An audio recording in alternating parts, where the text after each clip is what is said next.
Hello dear students, कैसे हैं आप सब। आशा करते अच्छे होंगे। एंड एक नए वीडियो में आप लोगों का स्वागत है। और इस वीडियो में बेटा हम लोग डिस्कस करेंगे ओम्स लॉ। ठीक, अगर आपने पार्ट फर्स्ट नहीं देखा है, पार्ट फर्स्ट में हमने करंट, इलेक्ट्रिक करंट के बारे में डिस्कस किया। इन डेप्थ डिस्कशंस था, जितने पॉसिबल कॉन्सेप्ट हो सकते थे सारे कॉन्सेप्ट जो हमने इलेक्ट्रिक करंट के डिस्कस किए हैं। तो अगर आपने नहीं देखा है तो वीडियो का लिंक डिस्क्रिप्शन में दे दूंगा, या आप चैनल पर विजिट करके जो है आप उस वीडियो को देख सकते हैं। बहुत ही पावरफुल वीडियो है।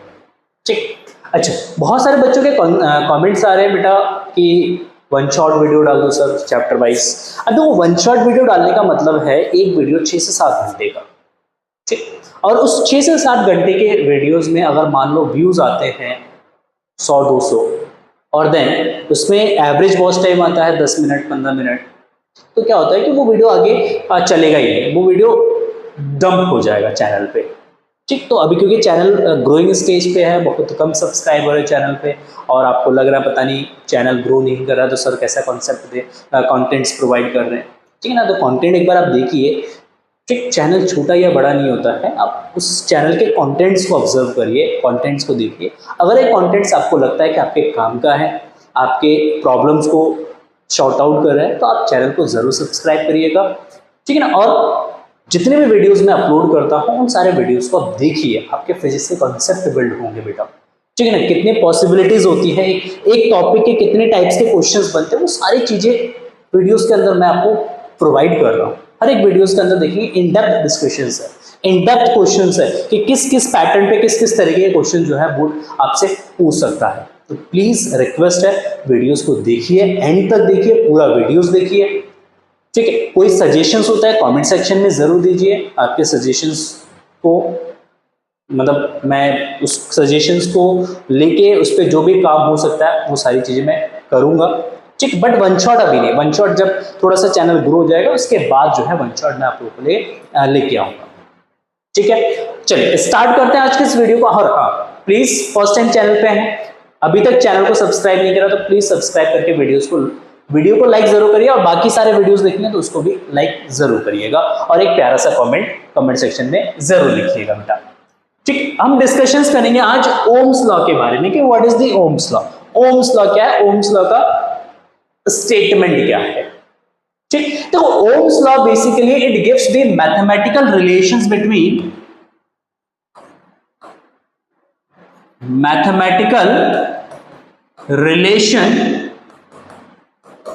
Between I and V।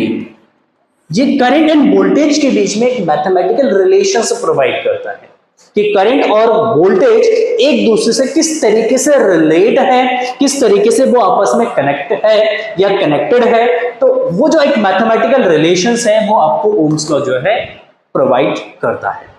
ठीक, क्या स्टेटमेंट है, सिंपल सा स्टेटमेंट है कि Ohm's law states that the voltage and potential difference between two points is directly proportional to the current और electricity passing through the conductor provided temperature and other physical conditions remain unchanged या remain constant. ठीक है, यहां से important है बेटा, ये क्या कह रहा है कि ये ओम्स लॉ तभी वैलिड है जब आपका temperature and other physical condition जो है वो क्या होना चाहिए, कांस्टेंट होना चाहिए। तो उस केस में आपसे ये पूछ रहा है कि जो वोल्टेज है या पोटेंशियल डिफरेंस है किसी कंडक्टर के अक्रॉस, लेट अस सपोज ये हमारे पास एक कंडक्टर है, ठीक है, और इस कंडक्टर के अक्रॉस मान लेते हैं हमने बैटरी को कनेक्ट कर दिया है, एक सेल या बैटरी कनेक्ट किया है, और इस सेल या बैटरी का जो पोटेंशियल है लेट से V है, तो कंडक्टर के इन दोनों एंड के अक्रॉस पोटेंशियल कितना होगा या पोटेंशियल डिफरेंस कितना होगा, V होगा। और इस कंडक्टर्स में से कितना करंट फ्लो है, तो मान लेते हैं इसमें से I करंट पास हो रहा है। तो ओम्स लॉ क्या कह रहा है कि जो पोटेंशियल है V वो I के प्रोपोर्शनल है। So V is proportional to I, potential current के प्रोपोर्शनल है, या हम बोल सकते हैं और I is proportional to V। क्या बोल सकते हैं कि I V के प्रोपोर्शनल है, करंट V के प्रोपोर्शनल है, या V करंट के प्रोपोर्शनल है। दोनों स्टेटमेंट हम बोल सकते हैं, दोनों स्टेटमेंट करेक्ट हैं। बट जब हम रेजिस्टेंस को डिफाइन करेंगे। जब रेजिस्टेंस को डिफाइन करेंगे बेटा तो उस केस में हम बोलेंगे कि V is proportional to I। Resistance को डिफाइन करने के लिए, रेजिस्टेंस को फाइंड आउट करने के लिए हम बोलेंगे कि जो V जो है वो I के प्रोपोर्शनल होता है। ठीक है, I V के प्रोपोर्शनल से हम रेजिस्टेंस को डिफाइन नहीं कर सकते। ठीक है, पहली बात। तो जब हम यहां से प्रोपोर्शनलिटी का साइन रिमूव करते हैं, मतलब हटाते हैं इसको रिमूव करेंगे तो एक कांस्टेंट आएगा, दैट इज R। तो R इंटू I। यहां पे जो R है बेटा, इस R को हम बोलते हैं प्रोपोर्शनलिटी कांस्टेंट, और इस प्रोपोर्शनलिटी कांस्टेंट को बेटा बोला जाता है रेजिस्टेंस, रेजिस्टेंस ऑफ कंडक्टर। अभी बात करेंगे कि रेजिस्टेंस क्या होता है। रेजिस्टेंस बेसिकली एक अपोजिशन है, अपोज करने की प्रॉपर्टी है।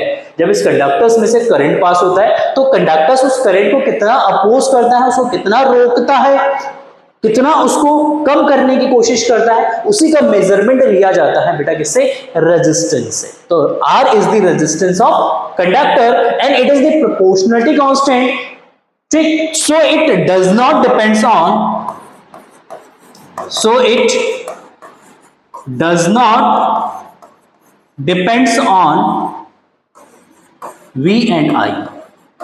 तो रेजिस्टेंस जो है बेटा V और I पे डिपेंड नहीं करता है, ना वो वोल्टेज पे डिपेंड करेगा ना वो करंट पे डिपेंड करेगा। अब करंट को कितना भी चेंज कर लो, अब वोल्टेज को कितना भी चेंज कर लो, रेजिस्टेंस पे कोई फर्क नहीं पड़ेगा। ठीक, तो ये एक इंपॉर्टेंट पॉइंट है बेटा, इसको याद रखिएगा कि करंट रेजिस्टेंस जो है वो ना तो पोटेंशियल पे डिपेंडेंट है ना करंट पे डिपेंडेंट है। बहुत बढ़िया, बहुत सुंदर, बहुत गजब, बहुत लाजवाब, बेहतरीन। चलिए आगे बढ़ते हैं। अच्छा, अगर हम यहां से R is equal to find करते हैं तो R इज इक्वल टू क्या आ जाएगा आपका, तो R इज इक्वल टू जाएगा बेटा V upon I, V upon. तो रेजिस्टेंस बेसिकली पोटेंशियल और करंट का क्या है, रेशियो है। पोटेंशियल और करंट का रेशियो जब आप निकालोगे, ये रेशियो आपका किसके इक्वल होगा बेटा, रेजिस्टेंस के इक्वल होगा। बहुत बढ़िया, बहुत सुंदर। चलिए आगे बढ़ते हैं। अच्छा, अगर जब हम ओम्स लॉ के लिए ग्राफ प्लॉट करेंगे, क्या प्लॉट करेंगे बेटा, ग्राफ प्लॉट करेंगे, तो ग्राफ प्लॉट होगा I और V के बीच में। तो लेट्स से एक्स एक्सिस में करंट है और वाई एक्सिस पे आपका वोल्टेज है। जब इसके बीच में ग्राफ प्लॉट करेंगे तो आपको पता है V is proportional to I, V current के प्रोपोर्शनल है, और V अगर करंट के प्रोपोर्शनल है, प्रोपोर्शनल ग्राफ जब भी हम प्लॉट करेंगे, ग्राफ हमेशा कैसा मिलता है, स्ट्रेट लाइन ग्राफ मिलता है। तो यहाँ पे जो ग्राफ मिलेगा बेटा वो कैसा मिलेगा, वो आपका स्ट्रेट लाइन ग्राफ मिलेगा। ठीक है ना, लाइन जो मिलेगा वो एक स्ट्रेट लाइन मिलेगा। बहुत बढ़िया, बहुत सुंदर। हमने कहा इस लाइन का अगर हम स्लोप फाइंड करते हैं, ये जो लाइन दे रखा है इस लाइन का हम स्लोप फाइंड करते हैं, तो हमने कहा एक काम करते हैं, यहाँ पे एक छोटा सा ट्राइंगल कंसीडर कर लेते हैं। ये जो लेंथ है ये डेल्टा V हो जाएगा, ये जो बेस है इसका डेल्टा I हो जाएगा, और लेट्स सी ये एंगल आपका थीटा है। कितना है, थीटा है। तो हमने कहा स्लोप इस लाइन का हो जाएगा, स्लोप को हम लिखते हैं tan थीटा, और tan theta is equal to the perpendicular upon base. तो हमने कहा यहाँ पे परपेंडिकुलर क्या है भाई, डेल्टा V, बेस क्या है भाई, डेल्टा I। तो हमने कहा delta V upon delta I that is R, that is delta V potential, potential को करंट से डिवाइड करेंगे तो क्या मिलेगा, R मिलेगा। तो इसका मतलब इस ग्राफ का जो स्लोप है बेटा, वो स्लोप आपका किसके इक्वल होगा, वो R के इक्वल होगा। किसके इक्वल होगा, R के इक्वल होगा, रेजिस्टेंस के इक्वल होगा। इसका मतलब अगर आपके पास एक VI ग्राफ गिवन है, वोल्टेज और करंट का ग्राफ गिवन है, और उस ग्राफ से अगर आप क्या निकालते हैं बेटा, स्लोप फाइंड करते हैं, तो वो स्लोप जो है वो किसके इक्वल होगा, वो रेजिस्टेंस के इक्वल होगा। बहुत बढ़िया, बहुत सुंदर। चलिए अच्छा, अगर मान लेते हैं ग्राफ आपका इस तरीके से दे रखा है, ग्राफ कैसे दे रखा है बेटा, ग्राफ आपका दे रखा है इस तरीके से,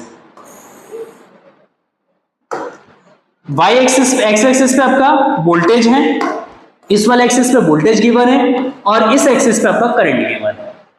अब हमने एक्सिस को चेंज कर दिया, ग्राफ कैसा मिलेगा, ग्राफ आपको स्ट्रेट लाइन मिलेगा। अभी भी ग्राफ आपका स्ट्रेट लाइन होगा क्योंकि V is proportional to I या I is proportional to V, I V के प्रोपोर्शनल है कि नहीं है। अब इस वाले ग्राफ से अगर हम क्या निकालते हैं, स्लोप फाइंड करेंगे, तो यहां पे हम क्या करेंगे, एक छोटा सा ट्राइंगल फॉर्म कर लेंगे,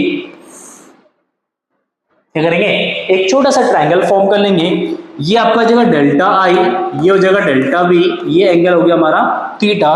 तो अगर हम इस केस में अगर हम फाइंड करेंगे क्या स्लोप, तो इसका स्लोप किसके इक्वल हो जाएगा, तो इसका स्लोप हो जाएगा बेटा tan थीटा, और tan theta is equal to perpendicular upon base.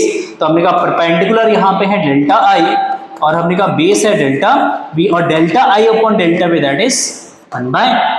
तो इस केस में जो आपका स्लोप होगा लाइन का वो किसके इक्वल होगा, वो 1/r के इक्वल होगा। ठीक है, तो फर्स्ट ग्राफ v और i के बीच में, सेकंड ग्राफ i और v के बीच में। v और i के बीच में क्या दे रखा है, तो स्लोप r के इक्वल हो जाएगा। i और r के बीच, v के बीच में दे रखा है, तो स्लोप जो है वो 1/r के इक्वल हो जाएगा। ये बेसिक कॉन्सेप्ट है, आपको याद रखना है। ठीक, अगर तो ग्राफ कुछ इस तरीके से है बेटा, थर्ड केस में ग्राफ कुछ इस तरीके से है, ये हमारा करंट एक्सिस हो गया, ये हमारा वोल्टेज एक्सिस हो गया, और ग्राफ कुछ इस तरीके से दे रखा है। तो इस केस में ये ओम्स लॉ को तो फॉलो नहीं करेगा, यहां पे ये ओम्स लॉ को फॉलो नहीं करेगा, क्योंकि ग्राफ स्ट्रेट नहीं है। तो जब ग्राफ स्ट्रेट नहीं होगा तो वो ओम्स लॉ फॉलो नहीं होगा। बट इस ग्राफ से हम रेजिस्टेंस फाइंड कर सकते हैं। तो कैसे निकालेंगे रेजिस्टेंस, तो हमने कहा रेजिस्टेंस किसी एक पॉइंट, पर्टिकुलर पॉइंट का निकाल सकते हैं, क्योंकि ग्राफ स्लोप, यहाँ पे स्लोप क्या है, चेंज हो रहा है। अगर स्लोप चेंज होगा तो रेजिस्टेंस चेंज होगा। तो हर एक पॉइंट पे रेजिस्टेंस का वैल्यू क्या है, डिफरेंट है। तो किसी एक पर्टिकुलर पॉइंट पे रेजिस्टेंस क्या होगा, तो उस पर्टिकुलर पॉइंट पे क्या करना पड़ेगा बेटा, एक टेंजेंट लाइन आपको ड्रॉ करना पड़ेगा। जैसे इस पॉइंट पे अगर हमें स्लोप फाइंड करना है, तो इस पॉइंट पे क्या करेंगे बेटा, एक हम स्लोप ड्रॉ करेंगे। तो इस पॉइंट पे हमने एक स्लोप ड्रॉ कर दिया, और इस स्लोप का यूज करते हुए क्या करेंगे बेटा, हम यहां पे एक ट्राइंगल फॉर्म कर लेंगे। क्या फॉर्म कर लेंगे, ट्राइंगल। तो अगर ग्राफ कैसे दे रखा है, कर्व शेप में दे रखा है, और कर्व शेप ग्राफ से अगर आपको रेजिस्टेंस फाइंड करना है, तो उस केस में हम क्या करेंगे, उस केस में क्या करेंगे, उस पॉइंट पे एक टेंजेंट लाइन ड्रॉ करेंगे, उसको टच करता हुआ एक लाइन ड्रॉ करेंगे, एक छोटा सा ट्राइंगल फॉर्म कर लेंगे उस टेंजेंट का यूज करके। ये आपका जाएगा डेल्टा बी, ये हो जाएगा आपका डेल्टा आई, ये एंगल हो गया मान लो कितना, थीटा। और इस केस में अगर हम स्लोप फाइंड करेंगे, तो ये स्लोप हो जाएगा बेटा आपका tan थीटा, और tan theta is equal to what, that is delta v by delta I, क्योंकि परपेंडिकुलर अपॉन बेस, और delta v by delta I that is what, it is the resistance.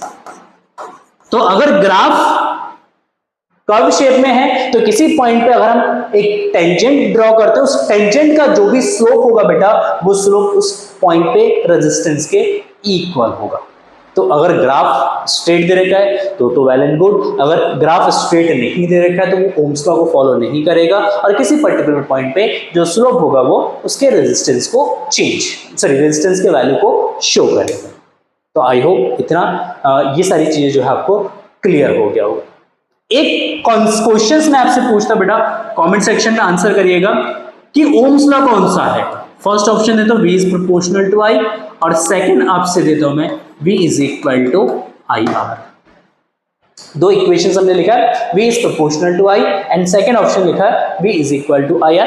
इन दोनों में से ओम्स लॉ कौन सा है, क्या दोनों ओम्स लॉ है, या पहला वाला ओम्स लॉ या सेकंड वाला ओम्स लॉ, ये कमेंट सेक्शन में आप लिखिएगा। मैं देखना चाहता हूं कितने बच्चे सही आंसर देते हैं। ठीक है, क्लियर है। चलिए, तो ये तो हो गया हमारा ओम्स लॉ। ठीक, नेक्स्ट वीडियो में बेटा हम लोग डिस्कस करेंगे रेजिस्टेंस। रेजिस्टेंस क्या है, और रेजिस्टेंस किस फैक्टर्स पे डिपेंड करता है, the factors on which the resistance depends. Resistance किस फैक्टर्स पे डिपेंड करता है वो डिस्कस करेंगे, उससे बेस्ड कौन कौन से क्वेश्चंस आ सकते हैं वो डिस्कस करेंगे। रेजिस्टेंस क्या होता है उसके बारे में हम लोग डिस्कशंस करेंगे। अच्छा, इस पे बेस्ड एक क्वेश्चंस बनता है, वो हम डिस्कस कर लेते हैं एक बार जल्दी से। ठीक, लेट्स से आपका ग्राफ दे रखा है इस तरीके से, इस तरीके से आपका ग्राफ गिवन है, और इसमें तीन अलग अलग कंडक्टर्स के लिए लाइंस दे रखा है लाइक दिस।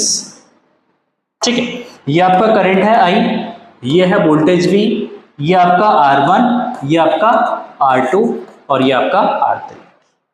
आपसे पूछा इसको अरेंज करो, असेंडिंग या डिसेंडिंग ऑर्डर में, किसी भी ऑर्डर में आपको क्या करना है, अरेंज करना है। ठीक है, कैसे अरेंज करेंगे, किसका रेजिस्टेंस ज्यादा होगा, किसका रेजिस्टेंस कम होगा। तो अभी हमने डिस्कस किया था बेटा कि जो स्लोप है VI ग्राफ का, ये किसके इक्वल होता है, रेजिस्टेंस होता है। होता है। तो हमने कहा मान लो जिस ग्राफ का स्लोप ज्यादा होगा उसका रेजिस्टेंस ज्यादा होगा, जिसका स्लोप कम होगा उसका रेजिस्टेंस भी कम होगा। तो स्लोप किसका ज्यादा है? स्लोप R3 का ज्यादा है। सबसे कम किसका है? R1 का कम है। तो अगर हम इसको लिखेंगे ऑर्डर में तो हम लिखेंगे R1 is less than R2 is less than R3। क्या लिखेंगे?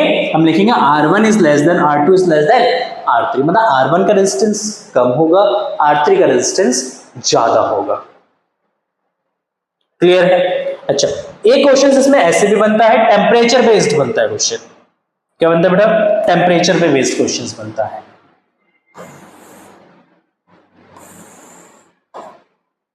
ठीक है, देखो ये आपका हो गया करंट I, ये हो गया वोल्टेज V, है ना। इसमें दो ग्राफ है आपके,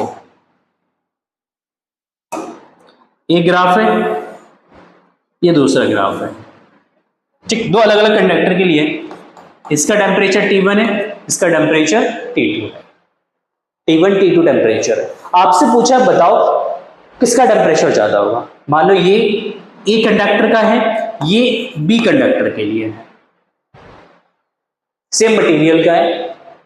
ठीक, ये A है, ये B है, दो टेम्परेचर दे रखा है T1 एंड T2। आपसे पूछा बताओ किसका टेम्परेचर ज्यादा हो। तो आपको पता होना चाहिए बेटा कि जो रेजिस्टेंस है वो टेम्परेचर पे डिपेंड होता है, टेम्परेचर डिपेंडेंस होता है। तो जिसका टेम्परेचर ज्यादा होता है, अगर टेम्परेचर को इंक्रीज करेंगे तो रेजिस्टेंस आपका इंक्रीज होगा। टेम्परेचर को इंक्रीज करने पे रेजिस्टेंस भी इंक्रीज होगा, टेम्परेचर को डिक्रीज करेंगे रेजिस्टेंस आपका डिक्रीज होगा। ठीक है, तो उस केस में अगर हम बात करें तो उस केस में क्योंकि स्लोप अगर लेट्स से इसका रेजिस्टेंस R1 है, इसका रेजिस्टेंस R2 है, तो आपको यहाँ पे पता है R2 का स्लोप ज्यादा है, तो R2 is greater than R1। R2 का रेजिस्टेंस R1 से क्या होगा? ज्यादा होगा। ठीक है, तो इस केस में आप ये बोल सकते हैं कि T2 टेम्परेचर जो है वो T1 से क्या होगा बेटा? ज्यादा होगा। ठीक है, तो जिसका स्लोप ज्यादा होगा बेटा उसका टेम्परेचर ज्यादा होगा, जिसका स्लोप कम होगा उसका टेम्परेचर कम होगा। बट अगर यहाँ पे इस वाले एक्सिस में अगर हम वोल्टेज ले ले, इस वाले एक्सिस में अगर हम करंट ले ले, तो ये चीज क्या हो जाएगा? रिवर्स हो जाएगा। तो उस केस में क्योंकि स्लोप बनना है R के इक्वल होगा, तो जिसका स्लोप कम होगा उसका टेम्परेचर कम होगा, सॉरी जिसका स्लोप कम होगा उसका रेजिस्टेंस ज्यादा होगा, और जिसका स्लोप ज्यादा होगा उसका रेजिस्टेंस कम हो जाएगा, रेसिप्रोकल हो जाएगा। तो उस केस में ये रिवर्स हो जाएगा। सेम यहाँ पे भी सिनेरियो होगा कि लेट्स से अगर ये V हो जाता है या आपका I हो जाता है, तो उस केस में ये जो रिलेशन है ये रिलेशन आपका चेंज हो जाएगा। तो उस केस में रिलेशन हो जाएगा आपका R1 is greater than R2 is greater than R3। अगर आप इस वाले एक्सिस पे क्या लेते हैं? वोल्टेज, और इस वाले एक्सिस पे क्या लेते हैं बेटा? करंट ले लेते हैं। तो उस केस में आपका जो रिलेशन है वो रिवर्स हो जाएगा, क्योंकि स्लोप इस केस में जो स्लोप है वो किसके इक्वल होगा? 1/r के इक्वल होगा। अभी हमने डिस्कस किया था। ठीक है, तो इस तरीके के क्वेश्चन जो है ओम्स लॉ पे बेस्ड बनते हैं, एमसीक्यूज में भी बनते हैं और वैसे कॉन्सेप्चुअल क्वेश्चंस में भी बनते हैं। ठीक है, तो आई होप आपको समझ में आ गया होगा। बाकी जो न्यूमेरिकल्स है बेटा वो नेक्स्ट वीडियो में हम लोग डिस्कस करेंगे। न्यूमेरिकल्स का एक सेपरेट वीडियो बनाएंगे जिसमें हम सारे टॉपिक्स के न्यूमेरिकल्स हम डिस्कस करेंगे। ठीक है, चलिए मिलते हैं नेक्स्ट वीडियो में, तब तक के लिए thank you and so much and bye bye.